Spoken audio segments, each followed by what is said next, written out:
우리 옆에 계신 분들과 함께 이렇게 인사하겠습니다. 메리 크리스마스 이렇게 인사할까요?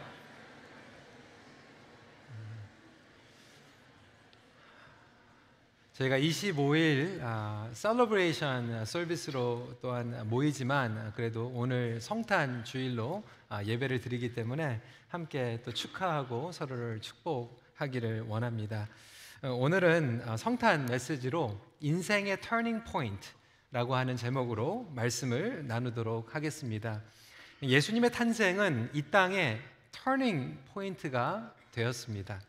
우리 역사의 터닝 포인트가 예수님의 탄생으로 일어나게 된 것을 알고 있죠.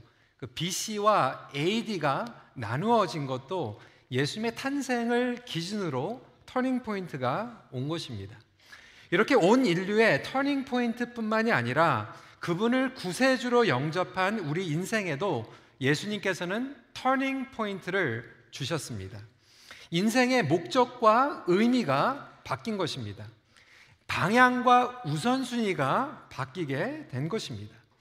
무엇보다도 예수님을 영접했기 때문에 우리 인생의 주인, 오너십이 바뀌게 된 것입니다. 하지만 예수님의 탄생이 모든 사람의 인생에 이러한 터닝 포인트를 준 것은 아닌 것을 우리는 알게 됩니다. 오늘 본문을 보면 등장하는 인물들이 있죠. 헤롯 왕이 등장을 하고요, 대제사장과 서기관들의 등장이 있고요, 또한 동방 박사들이 등장을 합니다. 이 땅에 메시아가 찾아오셨어요. 만왕의 왕이 오셨고요, 하나님의 아들이 우리를 구원하시기 위해서 태어나셨지만 헤롯과 대제사장 그리고 서기관 그리고 동방 박사들의 반응이 다 다른 것을 보게 됩니다.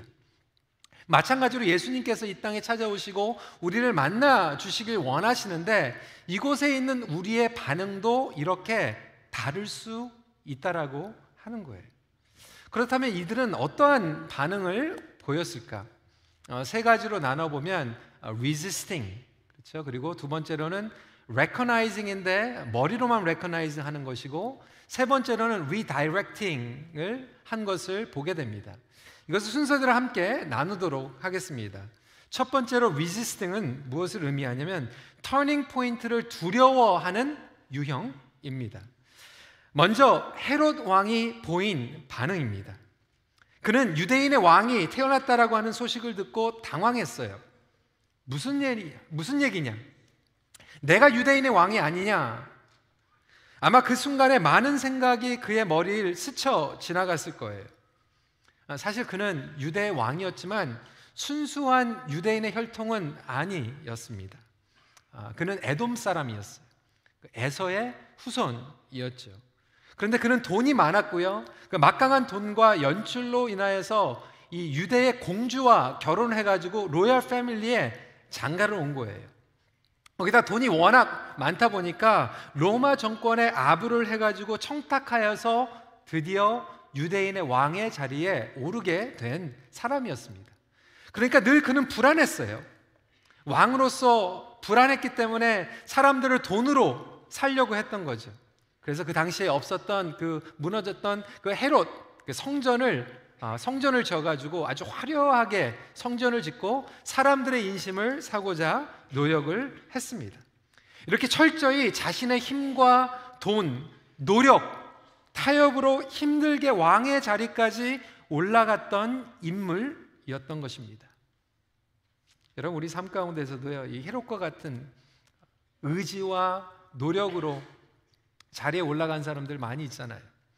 세상의 권력, 학력, 치열한 경쟁, 세상과 적당히 타협하는 가운데에서 쌓아온 우리의 자리들이 있을 줄 모릅니다.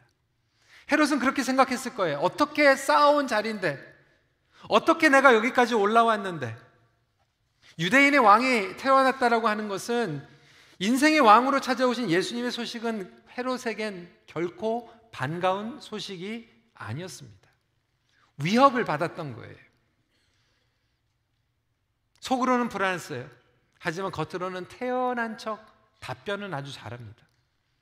8절에 이렇게 얘기하죠. 베들레헴으로 보내며 이르되 가서 아기에 대하여 자세히 알아보고 찾거든 내게 고하여 나도 가서 그에게 경배하게 하라. 그는 동방박사들이 돌아오면 태어난 유대인의 왕을 아기를 죽이려고 했던 거예요. 나중에 동방박사들이 돌아오지 않자 너무나도 불안해서 이 베들레헴에 태어난 산의 아이들을 다 죽여버리는 끔찍한 살인사건을 벌이고야 맙니다. 자기의 힘과 자기의 자리를 보호하기 위해서 얼마든지 이런 일을 저지르는 인간의 죄성을 적나라하게 드러내주고 있는 것이죠. 여러분, 우리 삶 가운데서 이렇게 극단적으로 가지는 않지만 마찬가지의 정신을 가지고 반응하는 부류들이 있다라고 하는 거예요.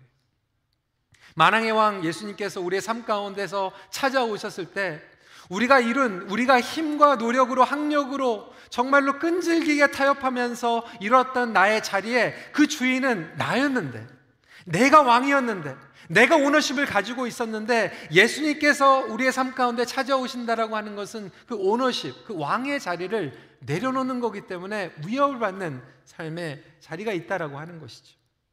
겉으로는 성탄을 즐깁니다. 예배 자리로 나와요.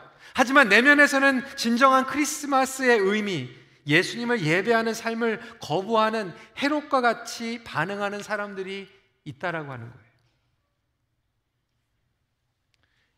여러분, 여전히 여러분의 인생을 여러분의 힘과 노력으로 살아가면서 컨트롤하고 있지는 않으십니까?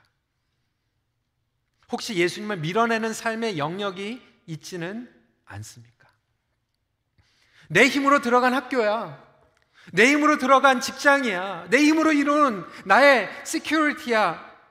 그래서 예수님이 왕으로 찾아오실 때 그것을 리지스트하고 거부하는 삶의 영역들이 있다라고 하는 것이죠.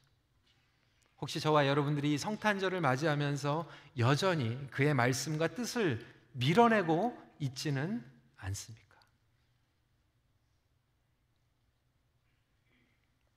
두 번째 반응은요, recognizing merely as head knowledge, 이론적으로만 받아들이는 유형입니다.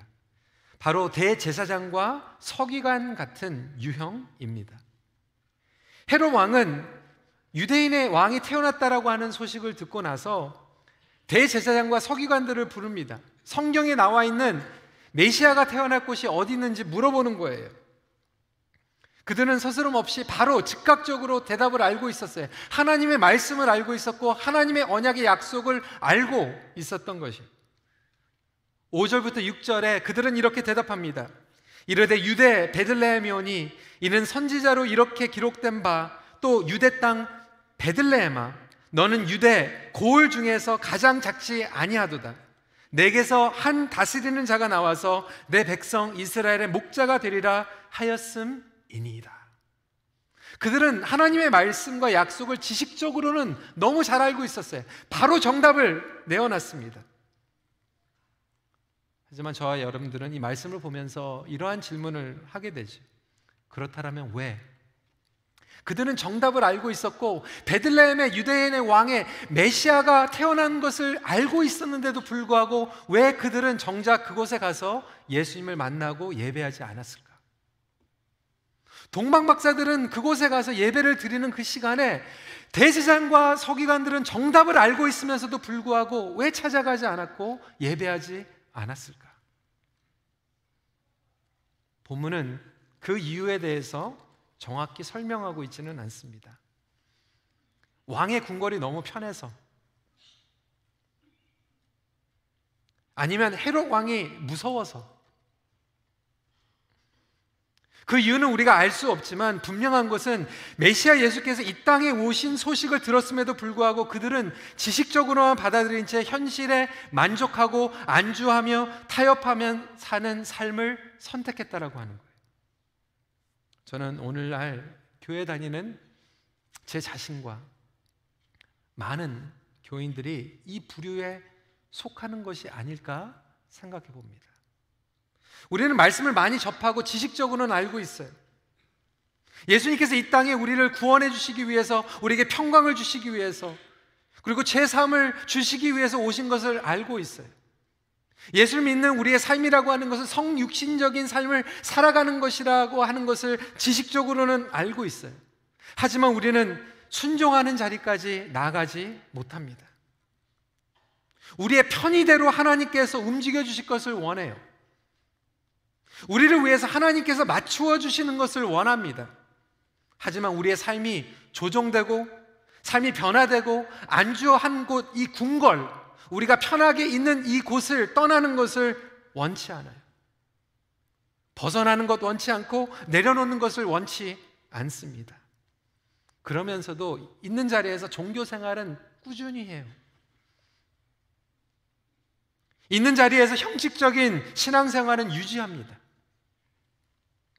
여러분, 오늘날 우리 신앙의 문제는 하나님의 말씀을 몰라서가 아니라 순종하지 못해서입니다. 어떤 분들은 교회 생활을 하시면서 5년이 넘고 10년이 됐는데 이렇게 말씀하세요. 내가 더 배워야지 예수님을 따라갈 수 있습니다. 내가 저 양육을 받아야지, 훈련을 받아야지만 순종할 수 있습니다. 여러분, 제자들은요 3년이면 양육 다 받았어요. 아니, 3년이 필요 없이 예수님께서는 그때 말씀하시고 그때 실습을 보내셨어요. 3년이 넘었는데 10년, 20년 됐는데 우리는 말씀을 이론적으로, 지식적으로는 받고 있지만 여전히 예수님께 순종하며 나아가지 못하고 있지는 않습니까? 사도 바울은 이렇게 말합니다. 디모데후서 3장 5절 같이 읽어볼까요? 시작. 경건의 모양은 있으나 경건의 능력은 부인하니 이 같은 자들에게서 내가 돌아서라.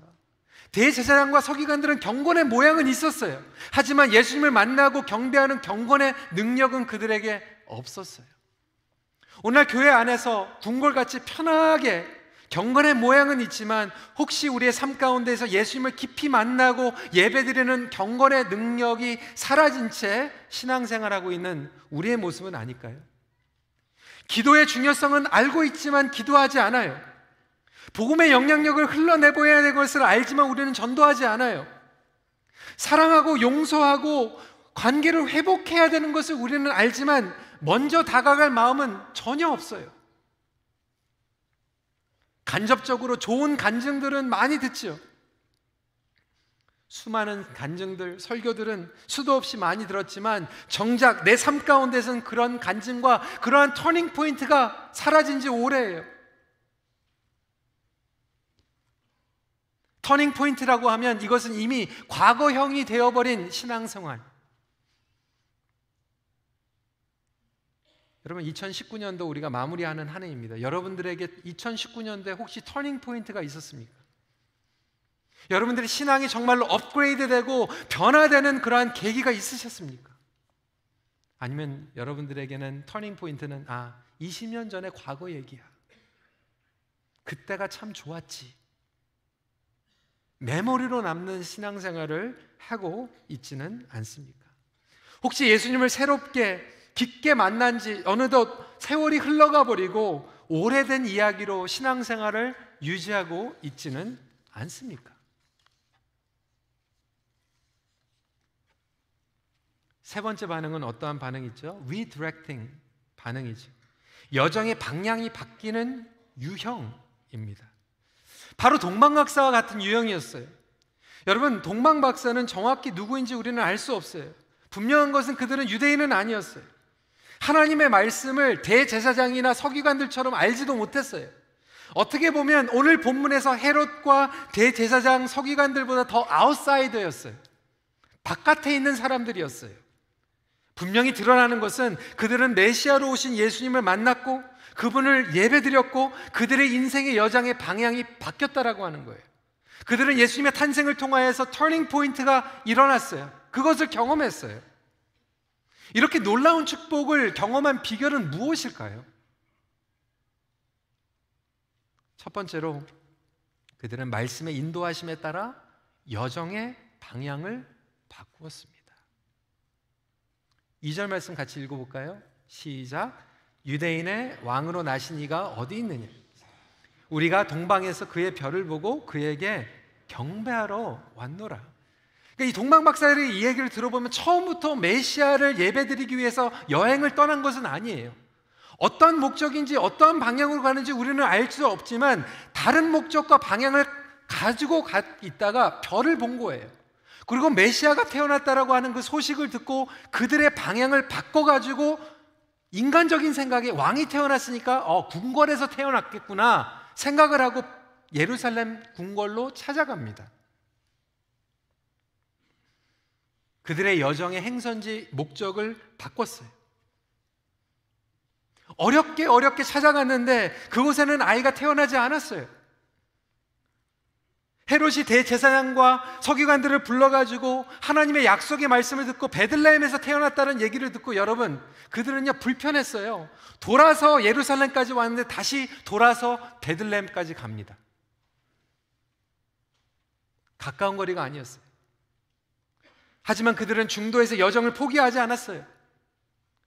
돌아서 가는 여정임에도 불구하고 왕을 찾아 메시아를 만나기 원하는 간절한 갈망을 가지고 그들은 방향을 다시 바꾸고 설정하고 베들레헴으로 향하게 됩니다. 사랑하는 성도 여러분, 여러분의 인생의 방향은 지금 어디를 향하고 있습니까? 우리 학생들 지금 공부하면서 여러분들의 인생의 방향은 무엇이에요? 열심히 직장에서 일하고 있는 분들의 분명히 방향이 있을 거예요. 무엇 때문에 여러분들이 노력하고 피나는 노력을 하고 있고 여러분들이 인생을 부었고 있습니까? 그 방향을 향해서, 목표를 향해서 가고 있을 때 만약에 하나님의 말씀이 여러분 삶 가운데 임하고 떨어진다라면 여러분은 그 방향을 바꿀 마음이 있으십니까? 아니, 2019년도를 돌아봤을 때 얼마만큼 우리가 하나님의 말씀에 따라서 우리의 방향을 설정하고 바꿨습니까?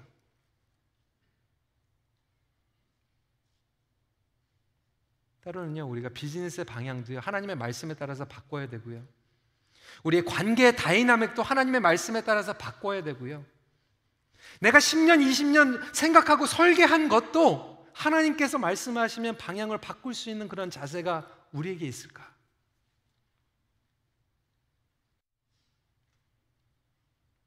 근데 그 방향하고, 예수님의 방향하고 안 맞으면 우리는 리지스트 할 때가 얼마나 많은지 몰라요. 두 번째로, 겸손함으로 가지고 있는 것을 예수님께 드렸습니다. 11절에 보니까 집에 들어가 아기와 그의 어머니 마리아가 함께 있는 것을 보고 엎드려 아기께 경배하고 보배합을 열어 황금과 유황과 모략을 예물로 드리니라. 그렇게 돌아서 찾아서 간절하게 찾아갔는데 유대의 왕 메시아 예수님께서 누워 있었던 곳은 마구간의 구유였어요. 이게 뭐야? 인간적으로 보면 너무나도 천박하고 불편하고 한심한 곳이 틀림이 없어요. 보잘것없는 환경이었어요. 그럼에도 불구하고 동방 박사들은 값비싼 예물을 정성으로 드리며 예배를 드립니다. 여러분, 이것이 바로 예배의 자세예요. 예배의 정신이에요. 우리는 너무나도 현대교회에서 꾸며져 있는 예배, 화려하고 편안한 예배에 길들여져 있어요. 처음부터 끝까지 폴리시되어 있는 예배의 순서와 연출에 길들여져 있어요. 극장석 같은 본당에 와가지고 편안하게 예배드리고, 우리는 엔터테인 받고 재밌게 예배드리고 신나게 예배드리고 파킹장이 편한 데 가가지고 편하게 예배드리면 그게 예배다, 그게 좋은 교회다 생각합니다.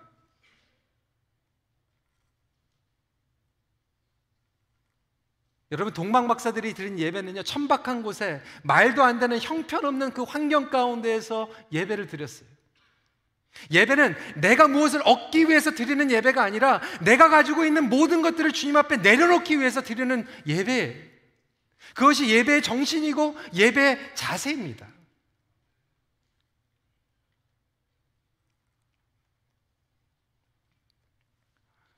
지난 한 3주 동안 지금 우리 주차장 때문에 난리가 아니잖아요. 제가 이번에 뉴저지 오늘의 교회에 가서 집회를 하고 왔는데 거기도 한 1,500명 정도 모이는 교회예요. 주차장이 20대밖에 못 세워요. 거의 이제 30대, 40대가 80% 성도인데 한 3분의 1은 유모차 가지고 이렇게 오더라고요. 2블락, 3블락 비 오고 눈 오는데 세워놓고 그냥 유모차 끌고 이렇게 오는 거죠. 근데 예배의 마음이 너무나도 간절하니까. 한국에 나가도 마찬가지더라고요. 땅이 없어요. 주차 어렵죠. 근데 정말로 하나님께서 보시는 것은요, 그런 환경이 아니에요. 우리가 어떻게든지 정말 돌아서라도 정말 예수님을 만날 수 있을까? 내가 가지고 있는 것들을 어떻게 하면 예수님께 드릴 수 있을까라고 하는 간절한 마음으로 주님 앞에 나아가는 그 예배. 내가 남아있는 시간 한가하면, 시간과 물질이 남으면 레프트오버로 드리는 예배가 아니라 내가 가지고 있는 가장 소중한 것을 주님 앞에 드리기 원하는 그 예배의 마음. 여러분, 예배는요, 남아있는 것 터니대로 드리는 것이 예배가 아니에요. 동방박사들은 지식인들이었습니다. 엘리트였어요. 하지만 그들은 외적인 것에 신경을 쓴 것이 아니라 겸손한 마음으로 온전한 예배를 드립니다.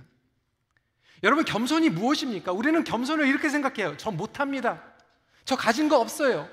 제가 지지난주에도 말씀드렸죠. 어르신들이 겸손하게, 나 천국 못 가요. 은사를 분명히 주셨는데 나 아무것도 못해요. 여러분, 그건 가짜 겸손이에요. 진짜 겸손은 어떠한 겸손이냐면 동방박사들 같이 그들이 가지고 있는, 세상에서 가지고 있었던 생각, 고정관념, 고집을 내려놓는 것이 겸손입니다. 동방박사들이 찾아갔는데 아기 예수가 마구간에 누워있어요. 아니, 부모들은 결혼도 안 했네? 한심한 모습인데도 불구하고 그들의 생각과 고정관념을 다 내려놓고 하나님의 말씀에 의지해서 경배를 드리는 그것이 바로 겸손의 예배라는 거예요.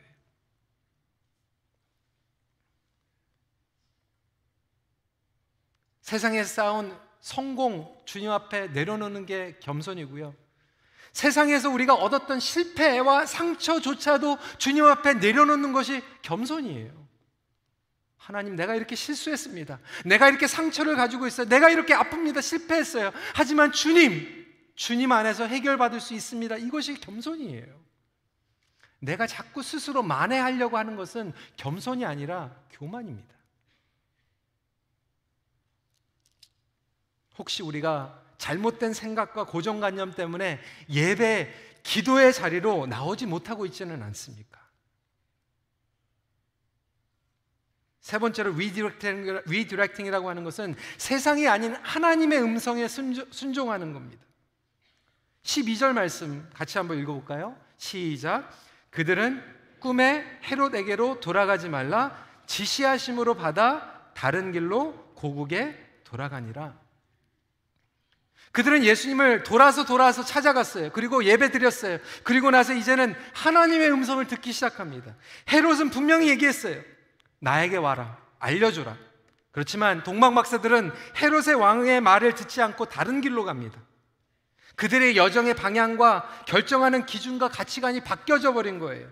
더 이상 세상의 힘과 권력과 경험을 듣는 것이 아니라 하나님의 음성을 듣고 결정하는 터닝 포인트가 일어나게 됩니다. 사랑하는 성도 여러분, 여러분들은 누구의 음성을 듣고 살아가고 계세요? 여러분들이 결정할 때, 여러분들이 어떠한 여정을 떠날 때 누구의 음성을 듣고 떠나십니까? 하나님의 음성을 듣고 떠나십니까? 아니면 여전히 세상이 주고 있는 약속의 음성을 듣고 떠나가고 있습니까?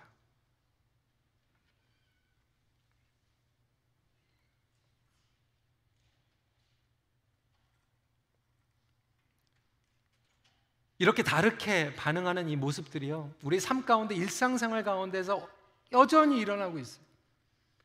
여러분, 2019년도 우리의 팀이 무엇이었습니까? 여호와께 돌아가자.